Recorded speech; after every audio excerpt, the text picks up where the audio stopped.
Sadgurunath Maharaj Ki Jai, and welcome to Jagadambe Reads the Holy Books of India, ShrimadBhagavatam437. As you may remember, the Yadavas were killing each other.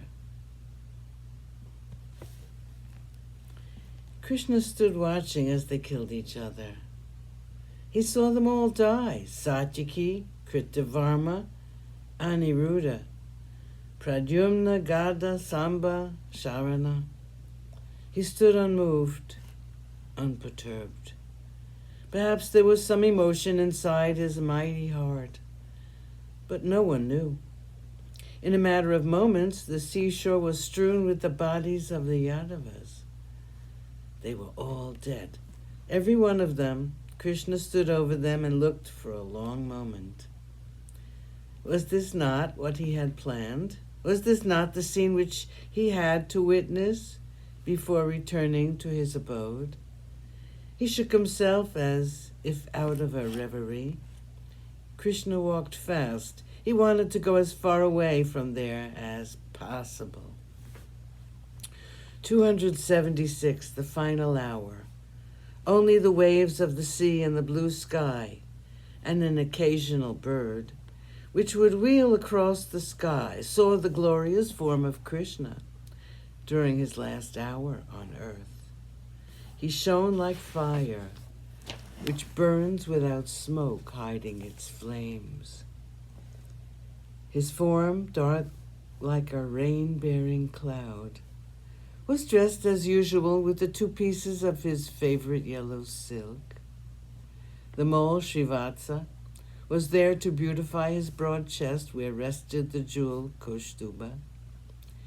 His face bore a smile, and the smile was made up of so many emotions: relief at the thought that at last he was free, pity for the world which would again drift into unrighteous ways the moment he left the earth, a sigh half sad and half affectioned for the dead men who had all been his kin till a few moments ago. The impatient look which was on his face was gone now. His mind dwelt for a while on Uddhava, and again the smile came on his face and left. Krishna came to an ashwatha tree, and under the shade of the tree he sat down. He assumed the Padmasana and sat in meditation. He had still one more problem which he had to solve.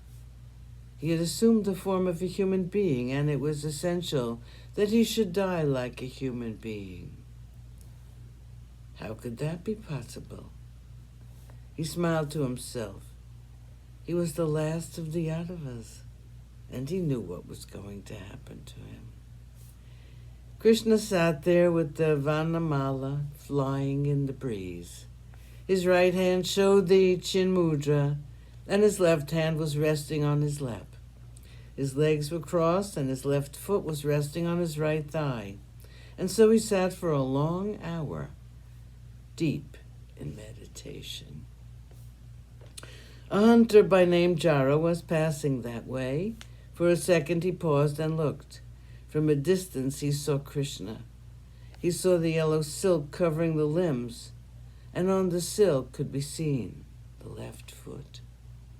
The sole was red and tender like a lotus petal, and from that distance the total impression the hunter got was that of a deer standing there. He hurried with his bow and arrow.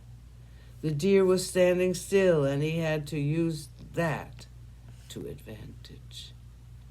He fixed an arrow to his bow with dexterity, and he shot at the deer. The hunter heard a human voice cry out in pain. He hurried to the spot and found Krishna lying on the ground. He was holding his left foot, which had been hurt, in his two hands, and there was pain written on his face.